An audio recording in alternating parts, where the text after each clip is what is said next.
Welcome, everyone. It's great to be back again. It's Dr. Paul Swan and Heather Welch from EDX Education. And today we're going to talk about maths, but this time a little bit different. So Paul's got this amazing book, and I have to mention it to everyone. It's called Teaching Mathematics Through Storybooks. And with my little boys, there are some of my favorite stories mentioned in here. And what they're doing is teaching numbers, placement, ordinal numbers, subtraction, and all these shapes, all these different concepts of maths, but through stories. So what a better way to teach children. So I have to say that I was glad to see Harry McClary from Donaldson Dairy, Dear Zoo, and also We're Going on a Bear Hunt was there. So Paul, I'm not going to take much more of your time. People are here to find out today about teaching mathematics through stories. So thank you very much for joining us. Thanks, Heather, for the invitation. And look, I thought what I would do, instead of doing some of the books that are in the new book that we've written, I would do some different ones. Bearing in mind that we actually have book 2 of Teaching Mathematics Through Storybooks and book 3 ready to go, but I've only got the first one done. So I thought I'd share some other books, and what I'll do is I'll just share the ideas. People can find the books and buy them, or sometimes people read them online and so on. So without any further ado, I'll go with a couple of different books, and I'll start with one on shape, and I'll just take us down on here. And look, if you happen to have a bit of gear at home, okay, in this case, if you had a few counters or something to write with, maybe the odd elastic band, that would help, but you can just follow along as we go. So the first book I want to look at is called The Greedy Triangle, and you've probably seen that before, but I just want to share a little bit of the story of the Greedy Triangle. Firstly, it's written by a maths educator called Marilyn Burns, and if you were to look up on the web the Greedy Triangle, you will see lots of resources that are there. So that's step one.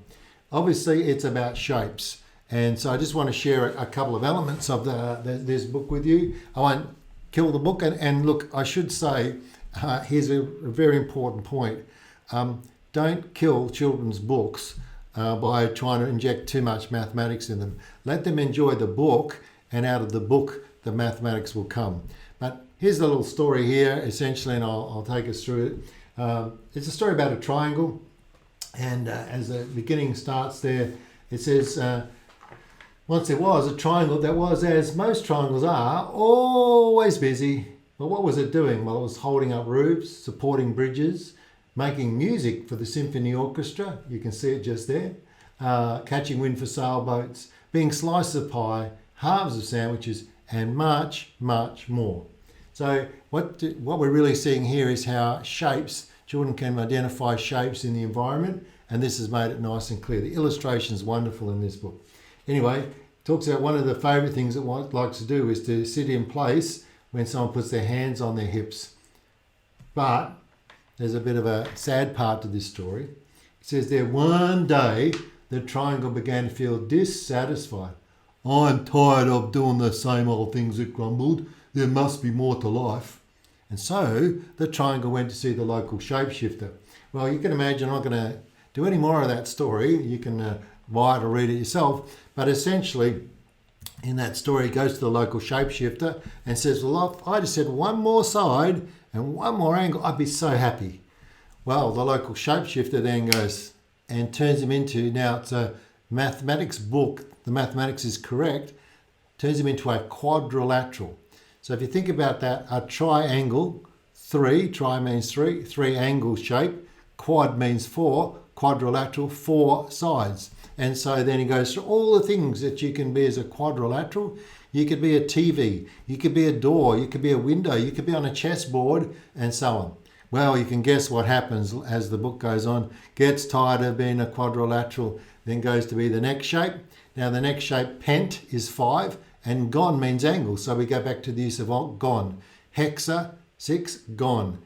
Septa or hepta, gon. Octagon, nonagon. And you can start to see how the book builds up. Now, I'm going to keep you in suspense. I'm not going to tell you how that book finishes, but there is a happy ending.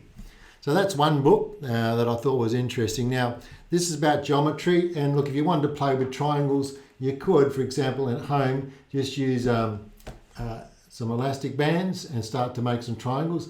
And the idea that works really well with that is the geoboard. So if you have a geoboard or a pin board, you can use elastic bands and that to make triangles. So that's one idea, and I really recommend that book because I think it does a really good job. So that was The Greedy Triangle, Marilyn Burns.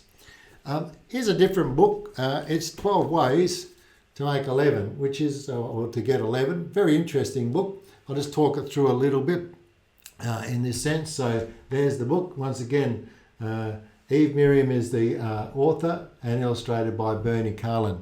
Now in this book here, it's a bit more involved than what you think because it's a children's book, but there's a lot of thinking involved. So the first question I get children to think is that true?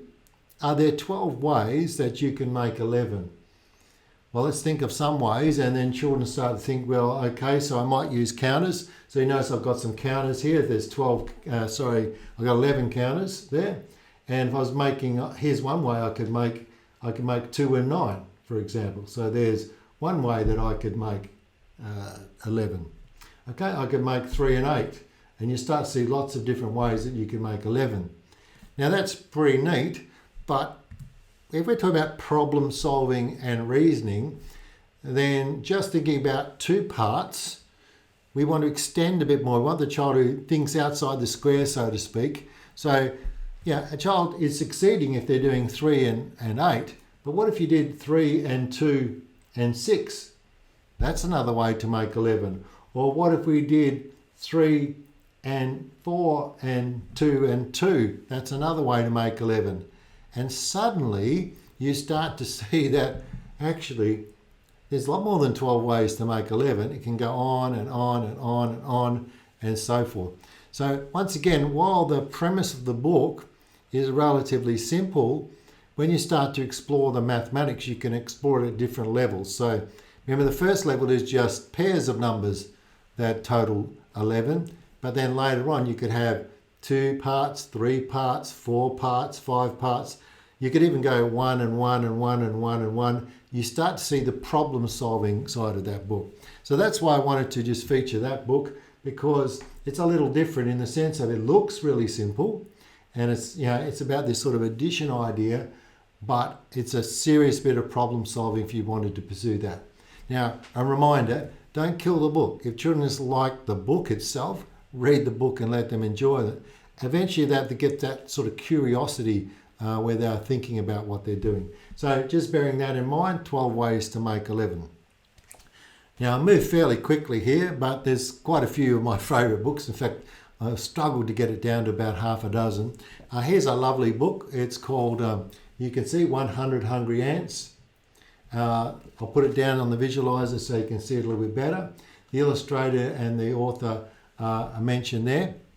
Now, Eleanor Pinces has also written a book called The Remainder of One. So often these authors have a lot of really neat books that they have developed.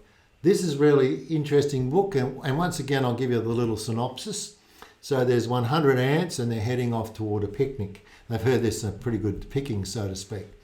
As they go, the littlest ant says, well, if we travel single file, one behind each other, it's going to take us ages to get to this picnic. So the suggestion is, why don't we go in 50 rows of 2? That'll be quicker. And away they go, and they're marching on and so forth, and they continue on marching. And then the littlest ant says, hang on, this is still going to take too long. What about 25 rows of 4?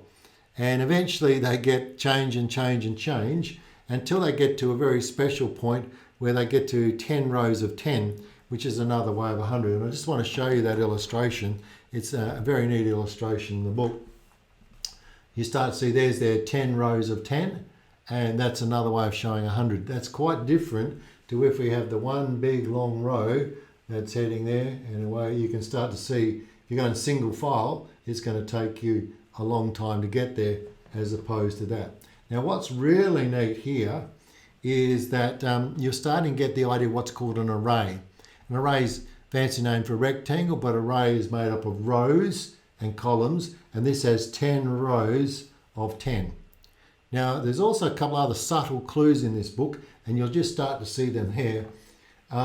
you got some pretty slow animals coming back from the picnic. You got the snail and the tortoise. Now that's indicating a bit of a time thing, and not to give too much away in this book. Think about how much time it took them to reform each of the time and the issue about getting there. But it's a beautiful book in terms of developing what's called the idea of an array and so forth. So it's sort of one of my little favourite books there. Look, they're all my favourites, but I've just had to sort of get it down to just a few. But I really love that one for the rows idea, the arrays idea, which is really the beginning thinking for things like multiplication and even your tables. So you're really setting things up for children later on in life. So a lovely book. Now, any cat lovers in the audience, you just have to have this book. It's Six Dinner Sid.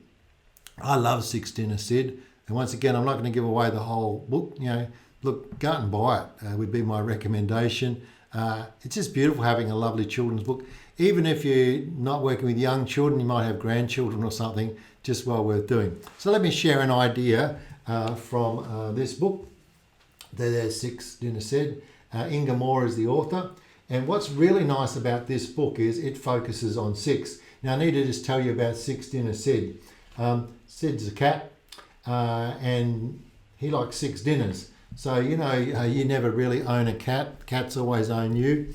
So essentially, he goes to this house for fish, this house for beef, this house for chicken, whatever, and gets 6 different dinners. His life's pretty cozy because in the street he lives in, the people don't talk to each other. And because they don't talk to each other, they don't realise that Sid is going from one house to the next, to the next, to the next. However, there's a twist in this story, and this is the bit when I read it to children, they just love it in that sense. Now, what happens is poor old Sid gets sick. Now, think about what happens here. Sid doesn't just have to go to the vet once or twice. Sid has to go 6 times to the vet. Now, I just want to show you what the picture looks like there, and this is the bit that the children really love. Not only does he have to go 6 times to the vet, he goes and gets 6 lots of medicine. And you can see like the little, how it's all set up here, each of the little sections there. And you start to realise now, Sid's starting to get a bit sick of it by this time. He had 6 lots. I have to question the credentials of the vet in that he hasn't realised that's the same cat 6 times. But look, it's a children's book, so we won't go there. Then what happens is all the people get pretty grumpy about that, and they realise that he was basically, they talk to each other and they say, well, hang on, Sid, you're only going to get 1 dinner a night. Now, Sid is a 6 dinner cat, so Sid decides he's going to move to a place where he can have that. Now, what's really nice about that, did you see the panels? They were all about 6, and you're focusing on the idea of 6 of something, a half dozen, 1 more than 5, 1 less than 7, 3 2s. It's all those panels, 2 3s. There's a lot of really neat stuff, but it's just a great book. And as you can imagine, kids really love that bit where the cat's got to get 6 lots of medicine. So he's getting it there. So I can recommend Six Dinner Sid. I'm just going to go to a slightly more difficult book as we sort of move through. I love this one, Minnies Diner. Once again, what I really like, Dale Ann Dodds writes a lot of good books. I'll put it down so you can have a good look at there. And it's illustrated by John Manders. I always like to, the illustrators do a magnificent job in this case here. But the clue to the book is in there, a multiplying menu. And so Minnies Diner, set in the US obviously, but really neat in that sense there. Beautiful story and got a really nice sort of rhythm to how it works. I'll just give you the basic premise of the story and just show you a couple of key ideas. And once again, basically do yourself a favour and go and get yourself a copy. So in this point here, Minnie's Diner, there's a bunch of boys. They got a bunch of work to do in their farm and they get progressively larger. And anyway, they get hungry as they're doing the work in the farm. And so the first one goes down, it sort of goes off the farm, goes to Minnie's Diner and orders. Now let me just check what we've got. He orders 1 soup, 1 salad, 1 sandwich, some fries, and 1 of her special hot cherry pies. So that's fine. Now you can guess what happens a little bit later. This goes on. And the next boy, who's twice as big, you can tell by the door. It's a lovely doorway. It gives you a bit of a visual clue there. So I'll show you what that looks like. He raced the diner and boasted it twice as big as his brother before. So we're emphasising the language of twice and doubling. Well, you can guess what he ordered.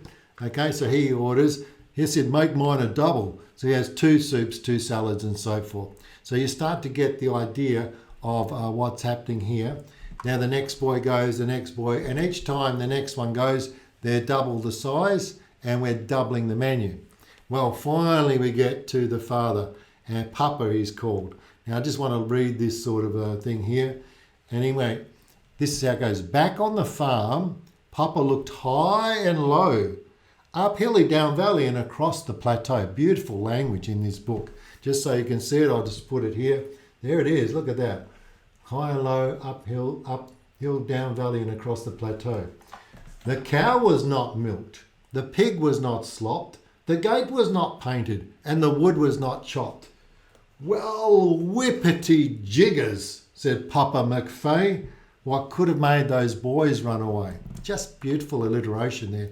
And then down the road from Minnie's kitchen wafted a smell that got Papa itching. Now, I need to show you this little picture here. You get an idea. You can see there's Papa coming down. There's the diner down the way. And you start to see here, they sort of got the idea and they all took a look. So they realised that Papa is after them at this point here. What's really neat is when Papa comes in the door, it says an enormous shadow covered the floor, bigger than any that they'd seen before. There'll be no eating till your work is through. Step lively, boys, there's much to do. Let me take you back to the picture. But you can see the Papa is actually very short. It's late in the day, and so you've got the idea of the shadow. So there's even some time concepts that sit inside this book as well. Anyway, but Papa's in the middle of telling them off, and you can guess what happens. Papa turned to leave, but to his surprise, his nose caught the scent of one of those hot cherry pies. Perhaps, said Papa, if it's no trouble. I know, said Minnie, I'll make it a double. Now, children really love the fact when you have a look at this picture, it takes the full double page spread, but you're getting the idea where you got that doubling idea coming through there. It's just a beautiful book in introducing that sort of language that happens. So I just once again like to recommend the Minnies Diner, a lovely book, beautiful story, got that nice rhythm to it, always had good success with that book, but it's dealing about multiplication and doubling. A book that's quite different is this one here, If the World Were a Village. Now, you may have seen it before. This is totally different in the sense that what it's doing, it's not a story per se that follows through, but what it is, the basic idea of the story is they shrink the entire world to a village of 100 people. Now, obviously I'm talking from Australia, and I often say to people, so how many people in the global village of 100 would be Aussies? Well, if you included us, New Zealand and all the small islands around and so forth, and you round it up, 1. It just shows how small and how insignificant we are in the world. Now, what's really nice about this book is because it's reduced us to 100, you can do things to do with percentages and all of that sort of stuff. So, Ian, you look at that. Imagine 100 people, 9 speak English, 25 have televisions. Now, that's amazing. That means 75% don't. And you can take any page on here and you sort of can take the statistics. Now, statistics can be boring, but this book's actually very useful for that. So, David Smith, Sheila Armstrong, the authors of that. I'll just pick a page just to share an idea. Now, what's really nice is at the back of the book, they give the sources of all their facts. So I'll just put that down so you can have a look. Because now, to be critically literate, really, we should be asking questions. So how do you know that that's the right number? And they check the facts on a regular basis. But there's their references of the facts they had. And we'll pick up one other example here. I'll just pick electricity. Beautiful illustration in this book. So if you just have a look there, that's the illustration on the page about electricity. Now I'll share this page because it's an eye-opener for some children. That's the impact of a good illustrator if you think about it. So let's have a look here. Electricity. Dusk arrives, then darkness. In many homes, electric light spills into the streets. In others, the dark is kept away by candles, oil lamps and lanterns. How many people in the village of 100 have electricity? And I always get children to make a guess so they've got some skin in the game, so to speak. Just have a thought to yourself, how many people in a village of 100 would have electricity? Okay, 76 have electricity, 24 do not. So 24% of the world do not have electricity. Now, here's where we've got to teach children to be critically literate in the sense of, okay, what does it mean to have electricity? It does not necessarily mean what I understand by electricity with lights and fridges and all of that. Here's the example the book goes on to talk about. Of the 76 who have electricity, most use it only for light at night. In the global village, light is the one basic necessity that electricity provides. Some villages have luxuries that depend on electricity. And then it talks about how many people have radios, televisions, and so forth. So that's a really nice book just to give us a bit of a perspective of, really where we are in the world and, what's a luxury and so forth. And what does it mean to actually have electricity? Doesn't mean it runs for 24 hours a day. It might be a generator, for example, that's running electric light for 1 hour a night. So I'd like to just end on once again, they're all my favourite books, but this one's an amazing book. It's literally called Annos' Mysterious Multiplying Jar. The reason I want to show you this is there's quite a nice background to the authors of this book, and if you have a bit of a look at the background of the Anno family, so to speak, if you read in the front, there's a really nice background to their story. But I'd like you to see the illustration because it's just magnificent. You start to see that this is a different sort of book. So I'll just share the first few pages. This story is about one jar and what was inside it. So it's a beautiful illustration of that jar. So we've got one jar. There was water in the jar. It seemed as though a bit of wind was blowing inside the jar, for the water was rippling. So we're starting to get that. And as we follow through, and the rippling water became a wide, deep sea, and on the sea was one island. But on the island were two countries. And within each country were 3 mountains. And then it goes on to each mountain there were 4 walled kingdoms, and you start to see how this builds and builds and builds. And with each walled kingdom there were 5 villages. Now, once again, I won't read the book fully, well worth getting a copy of yourself. But to give you an idea, this book continues on and on and on, and you start to see that they go right the way through. There's a real twist to this book. But at the back of the book, they explain the mathematics.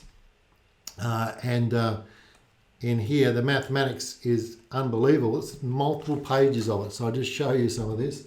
It's about things called factorials and the building up of the size. And this shows you how this builds up, builds up, builds up. It starts from very small and how very quickly it expands to this point here. So it's very interesting about factorials. So what seems to begin to be a very, very simple children's book, and it's a beautiful story, actually the mathematics is at lower secondary school in that sense. And if you read the back page, it just talks about the authors, where they come from. So it's they're from a small town in the western part of Japan, and essentially it says they then worked with the son, and so they share father and son, and they basically wrote this book. Isn't that a lovely story? And so forth. So it's been around for a while. Anno's Mysterious Multiplying Jar, and essentially the heading tells you all, but well worth getting the book. I've got a hardcover version because I really love the book itself and I use it a lot. But I really wanted just to see that book, and I wanted you to get the bit of the feel that we've done a series of books. So let me remind you where we've been today. We basically looked at a book, The Greedy Triangle, and that's got a geometry focus and the language side, so that's really neat in that book itself. We then progressed to a book that looks really simple, may just look like it's counting, but in fact 12 Ways to Make 11, or 12 Ways to Get to 11 is actually quite a serious problem-solving book. So once again, a very neat book, gets you thinking and so forth. The 100 Hungry Ants was all about the visual imagery, the idea of arrays and that sort of thing. So that's really building up our picture, ready to do things like multiplying.